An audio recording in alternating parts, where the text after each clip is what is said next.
Hello बच्चों, मैं राजीव कुमार आप सभी का इस मैथमेटिक्स गुरु चैनल में बहुत बहुत स्वागत करता हूं। तो प्लीज़ वीडियो को लास्ट तक जरूर देखिएगा और अगर वीडियो पसंद आए तो वीडियो को लाइक और चैनल को सब्सक्राइब करना मत भूलिएगा। तो चलिए, आज जो हम टॉपिक लेके प्रेजेंट्स है वो है इंटीजर्स फॉर क्लास 7। तो आप अगर मेरा नंबर सिस्टम वाला वीडियो देखेंगे तो उसमें हम इंटीजर्स को भी बहुत अच्छे से डिफाइन किए हैं और समझाए हैं, लेकिन फिर भी अब जब आपको इंटीजर्स चैप्टर से पढ़ाया जा रहा है तो यहाँ भी हम क्या कर रहे हैं, आपको इंटीजर्स के बारे में अच्छे से बता रहे हैं। तो चलिए, इंटीजर्स के बारे में जानने से पहले थोड़ा सा जान लेते हैं natural number and whole numbers के बारे में।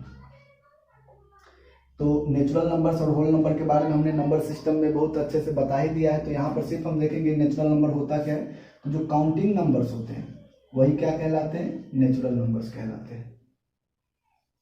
और इसके बाद होल नंबर क्या होगा, तो जब इसी काउंटिंग नंबर में क्या करते हैं, जीरो को इंक्लूड कर देते हैं। तो जीरो को इंक्लूड करने के बाद जो एक नंबर का सेट मिलता है वही क्या हो जाता है, होल नंबर हो जाता है।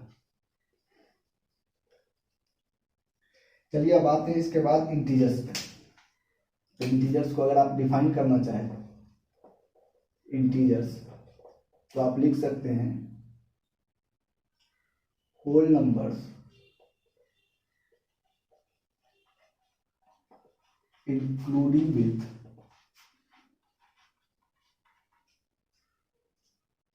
negative natural numbers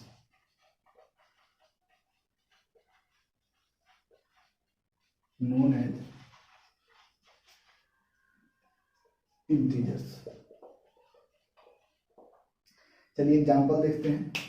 हमने कहा क्या कि whole numbers including with negative natural numbers. तो सबसे पहले होल नंबर क्या होता है, 0 1 2 3 4 5 एंड अप टू इन्फिनिटी। अब इसमें क्या करना है, निगेटिव नेचुरल नंबर को इंक्लूड कर देना है, -1 -2 -3 -4 अप टू इन्फिनिटी।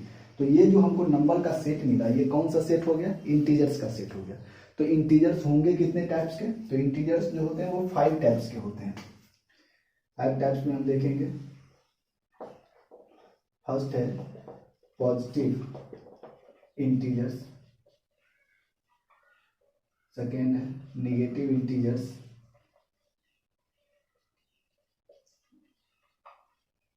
थर्ड है जीरो इंटीजर्स, फोर्थ है non negative integers and fifth है नॉन पॉजिटिव इंटीजर्स। तो चलिए सबका एग्जांपल देखते हैं, एग्जांपल से ये क्लियर हो जाएगा। तो सबसे फर्स्ट जो है वो है पॉजिटिव इंटीजर्स। तो पॉजिटिव इंटीजर्स तो सिंपल है, यही हो जाएगा 1 2 3 4 5 6 7 up to infinity. Negative integers क्या होगा, तो निगेटिव इंटीजर्स आपका होगा -1 -2 -3 -4 -5 इन्फिनिटी। जीरो इंटीजर एक ही होता है, जीरो। नॉन निगेटिव इंटीजर्स में क्या होगा, तो देखिए बोला गया है आपसे नॉन निगेटिव इंटीजर्स, यहाँ दिख रहा है ये निगेटिव इंटीजर्स है, इसको आप ढक दीजिए। तो ढकने के बाद हमें क्या बचता है, 0 1 2 3 4 5 अप टू इन्फिनिटी। तो ये जो नॉन निगेटिव इंटीजर्स में है इसमें यही हो जाएगा 0 1 2 3 4 5 अप टू इन्फिनिटी। इसके बाद आपको दिख रहा है non positive integer. Non positive का क्या मतलब हो गया, आप इस पॉजिटिव इंटीजर्स को ढक दीजिए। तो ढकने के बाद इधर क्या दिख रहा है, 0 -1 -2 -3 -4 अप टू इन्फिनिटी। तो यहाँ जो नॉन पॉजिटिव इंटीजर हो जाएगा वो होगा 0 -1 -2 -3 -4 अप टू इन्फिनिटी। अब आपको क्या करना है, एक नोट लिख लेना है। नोट क्या है, तो देखिए जीरो को हमने नॉन पॉजिटिव में भी रखा और नॉन नेगेटिव में भी रखा है। तो जीरो के बारे में आप लोग क्या कहना चाहेंगे, क्या जीरो पॉजिटिव है, आंसर होगा नो। क्या जीरो नेगेटिव है, आंसर होगा नो। तो यहाँ क्या कर देना है, नोट्स में हमको लिख लेना है कि zero is neither positive nor negative. इस तरह से हम देख रहे हैं कि जीरो हमारा ना तो पॉजिटिव इंटीजर है और ना ही नेगेटिव इंटीजर है। इंटीजर से रिलेटेड हम कुछ बेसिक प्रॉब्लम्स पहले देखते हैं। अगर मान लीजिए आपसे बोला जाए कि ऐड करना, चलिए ठीक है, किसको, तो एक है 4 + 5 है, सेकेंड है -4 + 5 है, थर्ड है 4 + -5 है, या इसको आप लिखिए 4 - 5 है, एंड फोर्थ है -4 - 5, और इस सब का आपको क्या करना है, आंसर देना है।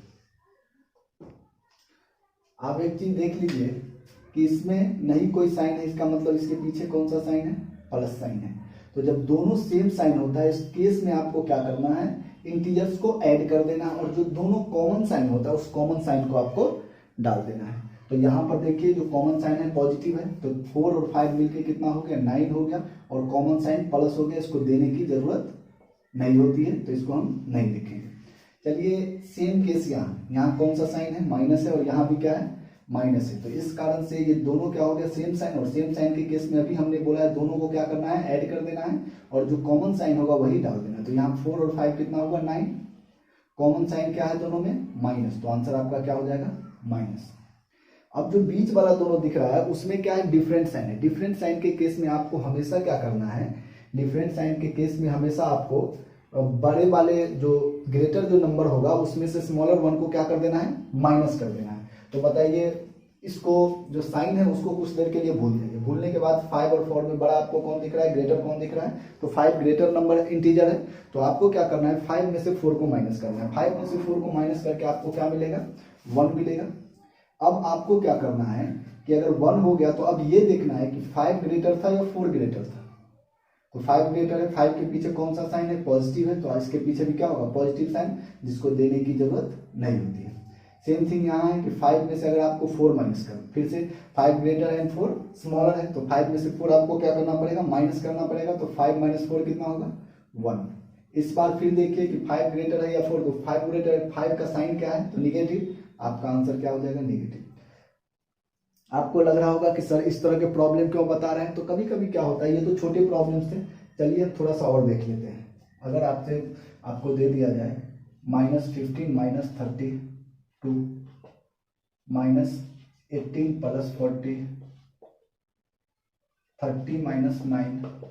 -30 - 40, तो इस केस में बच्चे हमेशा गलत करते हैं, लेकिन आप तो अब सीख चुके हैं कि यहाँ क्या है, सेम साइन, और सेम साइन के केस में क्या होता है, प्लस होता है, और साइन कौन सा होता है, कॉमन साइन। तो कॉमन साइन है क्या, माइनस, करना क्या है, प्लस। तो 32 में 15 जोड़ेंगे 47। अब आप सीख चुके हैं क्या है, डिफरेंट साइन है। डिफरेंट साइन के केस में आपको क्या करना है, ग्रेटर वाले नंबर इंटीजर में से स्मॉलर वाले को माइनस कर देना और ग्रेटर वाले का साइन दे देना। ग्रेटर यहाँ 40 है, साइन इसका क्या है, पॉजिटिव है, 40 में से 18 को आपको क्या करना है, माइनस कर देना है। कितना हो जाएगा, 22, ग्रेटर नंबर था 40, उसके पीछे साइन क्या था, प्लस, तो यहाँ भी प्लस हो जाएगा, और प्लस साइन लिखने की जरूरत नहीं होती है। फिर से यहाँ डिफरेंट साइन है, डिफरेंट साइन के केस में क्या करना है, माइनस करना है। तो 30 - 9 कितना हो जाएगा, 21, और इसके बाद क्या करना है, जो ग्रेटर नंबर है उसके पहले जो साइन है, यहाँ क्या है, नहीं कुछ है तो प्लस है, ये डाल दें, प्लस लिखने का जरूरत है नहीं। यहाँ देख रहे हैं कि सेम साइन है, और सेम साइन के केस में आपको बोला गया है क्या कर देना है, आपको दोनों ही नंबर को ऐड कर देना है। ऐड करके जो कॉमन साइन है वो डाल देना है। तो 40 और 30 कितना होता है, 70, कॉमन साइन क्या है, माइनस। तो इस तरह से आपका ये हो गया। चलिए properties of addition of integers में देखते हैं। सबसे जो फर्स्ट दिख रहा है हमको वो है क्लोजर प्रॉपर्टी। क्लोजर प्रॉपर्टी क्या कहता है, तो क्लोजर प्रॉपर्टी कहता है कि जब भी हम कोई दो इंटीजर्स का सम करेंगे, इंटीजर्स में अगर हम क्या करें, इंटीजर्स को ऐड करें, तो इंटीजर्स का जो सम होगा वो भी क्या आता है, इंटीजर ही आता है, और यही है क्लोजर प्रॉपर्टी। क्लोजर प्रॉपर्टी का स्टेटमेंट आप बुक से लिख सकते हैं। तो यहाँ पे देखिए, जैसे मान लेते हैं कि 3 क्या है, इंटीजर है, इंटीजर है, इसमें अगर -5 को आप ऐड करते हैं तो ये भी इंटीजर है। आपका जो सम आएगा वो कितना होगा, -2, और ये भी क्या है, इंटीजर, यानी ये भी इंटीजर था, इंटीजर्स, और ये इंटीजर्स। तो इंटीजर्स का सम भी क्या आया, इंटीजर्स, और यही आपका क्या है, क्लोजर प्रॉपर्टी। कम्यूटेटिव लॉ क्या कहता है, कम्यूटेटिव लॉ कहता है कि अगर मान लेते हैं कि ए एंड बी कोई 2 इंटीजर्स है, अब क्या करते हैं आप, a + b करते हैं और b + a करते हैं, दोनों क्या होता है, ऑलवेज इक्वल होता है। तो इस तरह से कम्यूटेटिव लॉ यही कहता है कि जो ऑर्डर जो होता है दो इंटीजर्स का, उसका जब हम सम करते हैं तो वहाँ ऑर्डर कोई मायने नहीं रखता है। एग्जाम्पल के लिए आप देख सकते हैं कि 2+3 करें या 3+5 करिए, दोनों क्या होगा, दोनों का जो रिजल्ट आएगा 2 3 5 एंड 2 3 5 आएगा। एसोसिएटिव लॉ में क्या कहता है कि अगर आपके पास कोई तीन इंटीजर है और तीनों को आपको सम करना है, चलिए एक देखते हैं एग्जाम्पल की, मान लेते हैं कि आपके पास 2 है, -3 है एंड 5 है, इस तीनों को आपको सम करना है। तो यहाँ आपको क्या करना है कि एक बार हमने किया कि 2 + -3 + 5 और अगले बार क्या किया कि 2 + -3 + 5। दोनों ही केस में जो सम आएगा वो आपका क्या आएगा, इक्वल आएगा। और यही है एसोसिएटिव लॉ।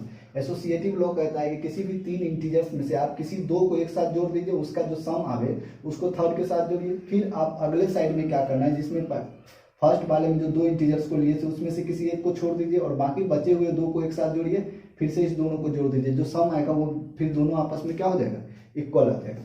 इसके बाद आते हैं existence of additive identity. Additive identity का मतलब हुआ कि अगर मान लेते हैं कि ए कोई इंटीजर्स है, इंटीजर और उसमें आप 0 को ऐड करते हैं तो आपको हमेशा क्या मिलता है, ए मिलता है। एग्जाम्पल के लिए देखिए, अगर मान लेते हैं 3 में आपको 0 ऐड करना है, आपका आंसर कितना आएगा 3। -5 में आपको 0 ऐड करना है, क्या आएगा -5। तो इस तरह से therefore 0 is additive identity, additive identity for integers. ये जो 0 हो गया इंटीजर्स के लिए क्या है, एडिटिव आइडेंटिटी है। एग्जिस्टेंस ऑफ एडिटिव इनवर्स में क्या होगा कि अगर मान लेते कोई एक इंटीजर्स है, उसी नंबर के उसी इंटीजर्स के निगेटिव को उसके साथ ऐड कर देते तो वैल्यू क्या आता है, 0 आता है। क्या करना है, कोई भी आपके पास इंटीजर्स है उसी के निगेटिव को आप उसमें ऐड कर देते तो जो रिजल्ट आता है वो रिजल्ट क्या आता है, 0 आता है। तो इस तरह से ये जो इंटीजर है इसका क्या हो जाएगा, एडिटिव इनवर्स हो जाएगा, और ये जो इंटीजर है इसका एडिटिव इनवर्स हो जाएगा। एग्जांपल के लिए आप देखिए कि 3 + -3 कितना हो जाएगा, 0। तो therefore 3 is additive inverse, additive inverse of -3 and -3 is additive inverse of 3 हो जाएगा। चलिए आगे देखते हैं। चलिए देखते हैं properties of subtraction of integer. Integer के सब्ट्रैक्शन प्रॉपर्टी में अगर आप आते हैं तो अगर आप क्या करेंगे, किसी भी दो इंटीजर का सब्ट्रैक्शन निकालेंगे या डिफरेंस निकालेंगे तो उस केस में जो इंटीजर्स आएगा, यानी मान लेते हैं ए कोई इंटीजर है और बी भी कोई इंटीजर है, जब इसको सब्ट्रैक्ट करके मान लेते हैं जो सी आएगा तो ये भी आपका क्या आएगा, इंटीजर सी आएगा। और यही है क्या, क्लोजर प्रॉपर्टी। इस तरह से देख सकते हैं कि जो इंटीजर्स का जो सब्ट्रैक्शन होता है वो क्या करता है, क्लोजर प्रॉपर्टी को वैलिड करता है, मतलब क्लोजर प्रॉपर्टी को फॉलो करता है। एग्जांपल आप देख सकते हैं, 3 इंटीजर है, इसमें से माइनस कर रहे हैं किसको, 2 को, ये भी इंटीजर है, जो रिजल्ट आ रहा है 1, तो इंटीजर था और ये भी क्या हो गया, इंटीजर्स हो गया। चलिए कम्यूटेटिव लॉ की बात करते हैं। तो जो कम्यूटेटिव लॉ होता है इसको, जो ये प्रॉपर्टीज ऑफ जो इंटीजर्स है वो कम्यूटेटिव लॉ को वैलिड नहीं करता। अगर मान लेते हैं आप यहाँ पे 3 - 2 करते हैं, आपका आंसर कितना आएगा, -1, बट आप 2 में से 3 को माइनस करेंगे तो आपका वैल्यू कितना आएगा, -1। तो therefore 3 - 2 does not equal to 2 - 3। तो इस तरह से ये जो सब्ट्रैक्शन है उसमें कम्यूटेटिव लॉ वैलिड नहीं है। इसके बाद देखते हैं एसोसिएटिव। तो जिस तरह से कम्यूटेटिव वैलिड नहीं है उसी तरह से क्या होगा, एसोसिएटिव भी वैलिड नहीं होगा। इसके बाद चलिए 2 प्रॉब्लम है, इस प्रॉब्लम को देखते हैं कैसे सॉल्व करते हैं। तो प्रॉब्लम है कि the sum of integers is -11। तो यहाँ पे बस एक चीज छूटा हुआ है कि the sum of 2 integers is -11 if one of them is 12 then find the other. तो आपको सॉल्यूशन कैसे फाइंड करना है कि let the other integer be x according to question. आपसे क्या बोला गया था कि the sum of 2 integers is -11, यानी कि 2 इंटीजर का जो सम है वो -11 है if one of them is 12, तो एक जो है वो 12 है और दूसरे को आपने x मान लिया है, दोनों का ही तो सम कितना है -11 है। अब आप सीखे हुए हैं कि जब x का वैल्यू फाइंड करना है, ये तो यही रहेगा और x के बाद जो बचा हुआ है डिजिट है या नंबर है उसको क्या करना है, राइट साइड भेजना है। तो यहाँ पर साइन देखना है पॉजिटिव है, इस साइड जाएगा तो क्या हो जाएगा, वो साइन निगेटिव हो जाएगा, यानी 12 प्लस में था और इस साइड आएगा तो माइनस में। अब फिर से अभी अभी हमने सिखाया था सेम साइन के केस में क्या करना है, दोनों ही नंबर को ऐड कर देना है, कितना होगा 23 और जो कॉमन साइन है वही यहाँ डाल देना है। तो इस तरह से देयरफॉर अदर नंबर बी -23। चलिए इसमें देखते हैं, यहाँ क्वेश्चन है कि the difference of N integer a and -10 is 12, find the value of a। आपको क्या कह रहा है कि इस a का और -10 का जो डिफरेंस है वो 12 है, देन a का वैल्यू फाइंड करना है। तो सॉल्यूशन में देखते हैं क्या है, according to question direct a का डिफरेंस निकालना है किसके साथ, तो -10 के साथ। तो a माइनस किसका, तो -10 इज इक्वल टू कितना होना है, तो 12। अब आप जानते हैं इस माइनस को माइनस से मल्टीप्लाई करते हैं तो क्या आता है, प्लस आता है, यानी a + 10 इज इक्वल टू हो गया 12। तो इस तरह से a का वैल्यू कितना हो जाएगा, 12 - 10, या 12 में से 10 माइनस करेंगे कितना होगा 2। तो इस तरह से ये हो गया। चलिए अब हम थोड़ा सा क्या करते हैं, मल्टीप्लिकेशन के बारे में पढ़ लेते हैं। इंटीजर्स का properties of multiplication of integers. तो मल्टीप्लिकेशन ऑफ इंटीजर्स के प्रॉपर्टी में पहला है क्लोजर प्रॉपर्टी। तो जिस तरह से एडिशन सब्ट्रैक्शन में क्लोजर प्रॉपर्टी था कि दो इंटीजर्स को ऐड करते थे या सब्ट्रैक्ट करते थे तो जो रिजल्ट आता था वो भी क्या आता था, इंटीजर्स ही आता था। तो सेम चीज यहाँ है, हम दो इंटीजर्स को अगर मल्टीप्लाई करेंगे तो यहाँ भी क्या आएगा, इंटीजर्स ही आएगा। और यही क्या होता है, क्लोजर प्रॉपर्टी। मतलब इंटीजर्स को अगर इंटीजर्स के साथ मल्टीप्लाई करें तो रिजल्ट भी क्या आएगा, इंटीजर्स ही आएगा। एग्जाम्पल के लिए आप देख सकते हैं कि अगर 3 को हम 2 से मल्टीप्लाई कर रहे हैं तो 6 आ रहा है, ये भी इंटीजर्स है, ये भी इंटीजर्स है और ये भी इंटीजर्स है। तो यही हो गया क्या, क्लोजर प्रॉपर्टी। कम्यूटेटिव लॉ फिर वही है कि अगर मान लेते हैं किसी भी दो इंटीजर को आप मल्टीप्लाई करें और उसका ऑर्डर चेंज कर दें तो उसके वैल्यू में कोई फर्क नहीं पड़ता है। और यही क्या है आपका कम्यूटेटिव लॉ। एसोसिएटिव लॉ है, आप कोई भी 3 इंटीजर लीजिए और तीनों को मल्टीप्लाई कीजिए इस तरह से। फर्स्ट में हमने क्या किया है कि 3 और 4 को एक साथ मल्टीप्लाई किया है एंड देन 5 को, तो 3 4 जा कितना हो जाएगा 12 और 12 जो आएगा फिर उसको 5 से मल्टीप्लाई करेंगे कितना हो जाएगा 60। नेक्स्ट टाइम में हमने क्या किया है कि 3 को अलग कर दिया है, 4 5 जा कितना होगा 20, 20 को 3 से मल्टीप्लाई करेंगे 60। तो यही क्या होता है, एसोसिएटिव लॉ। इसके बाद देखते हैं distributive law of multiplication over addition. यहाँ भी हम मान लेते हैं कि कोई भी क्या करते हैं, 3 इंटीजर्स लेके देखते हैं कि 3 है, 4 है एंड 5। होता क्या है इसमें कि आप क्या करते हैं, 3 को कॉमन ले लेते हैं और 4 + 5 लिख लेते हैं। तो इसको आप लिख सकते हैं 3 × 4 + 3 × 5। और आप जब इसको सॉल्व करेंगे इस दोनों का भी वैल्यू क्या आएगा, लेफ्ट साइड और LHS एंड RHS में इक्वल आएगा। और यही है distributive law of multiplication over addition for integers.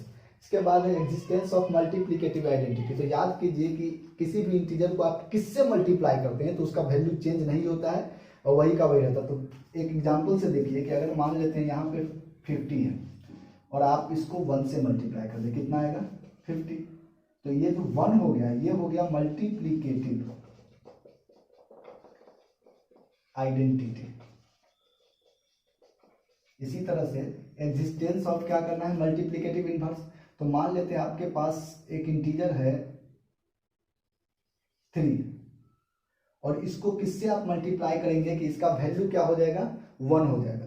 तो देखिए 3 को अगर आप 1/3 से मल्टीप्लाई कर देते तो वैल्यू आपका कितना हो जाएगा 1, क्योंकि ये 3 क्या होगा कैंसिल आउट हो जाएगा। तो therefore 3 is multiplicative inverse of 1/3 and 1/3 is multiplicative inverse of 3। तो इस तरह से मल्टीप्लिकेटिव इनवर्स जो होता है एक दूसरे का क्या होता है, रेसिप्रोकल होता है। इसके बाद है प्रॉपर्टी ऑफ जीरो। तो याद कीजिए आप जब भी किसी इंटीजर को 0 से मल्टीप्लाई करते हैं, अगर मान लेते हैं यहाँ पे 500 है और इसको आपने 0 से मल्टीप्लाई कर दिया, रिजल्ट क्या आएगा 0। तो यही है property of zero. Property of zero कहता है कि आपका कितना भी बड़ा इंटीजर्स क्यों ना हो, सबसे मतलब जितना बड़ा से बड़ा करोड़ों में आप इंटीजर्स ले लें और उसको भी अगर आप जीरो से मल्टीप्लाई करते तो उसका वैल्यू ऑलवेज क्या आएगा, जीरो आएगा। चलिए जरा कि एक इंपॉर्टेंट प्रॉपर्टी के बारे में देखते हैं कि अगर आपके पास है -a to the power n, तो इसके दो केस बनेंगे। एक वैल्यू या तो -a to the power n आ सकता है या a to the power n आ सकता है। ये डिपेंड करेगा कि n का वैल्यू क्या है, ऑड है या इवन है। तो ये जो केस है, if n is odd, odd वाले केस में इसका जो वैल्यू आता है वो क्या आता है, निगेटिव आता है। और यहां पर क्या होगा, if n is even. Example देखिए, मान लेते हैं कि -2 टू दी पावर है 5 और एक है -2 टू दी पावर है 8।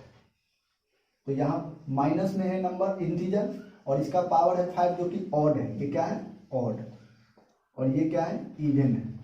तो इस केस में जो -2 का पावर 5 है ये क्या हो जाएगा, -2 टू दी पावर 5।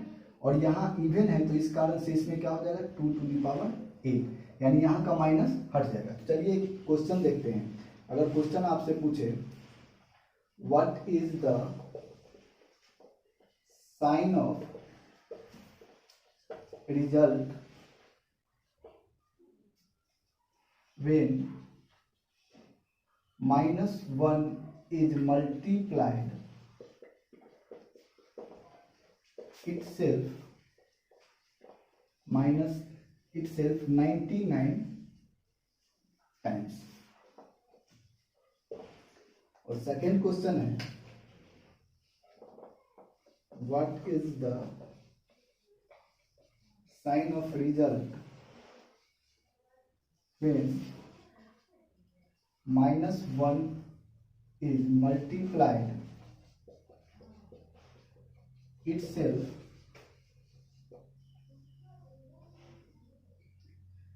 200 times। आपको बस यहाँ पे क्या ध्यान देना है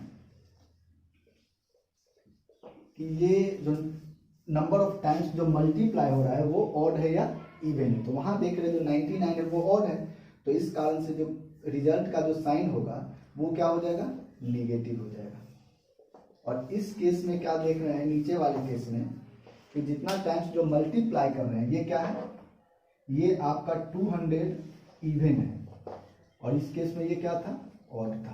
तो इवन के केस में जो साइन आता है वो क्या हो जाएगा आपका, पॉजिटिव। तो चलिए वीडियो को लास्ट तक देखने के लिए बहुत बहुत धन्यवाद। आते हैं हम इसके बचे हुए पार्ट को लेकर अगले वीडियो में। तब तक के लिए धन्यवाद और जाने से पहले प्लीज चैनल को सब्सक्राइब करना नहीं भूलिएगा। धन्यवाद।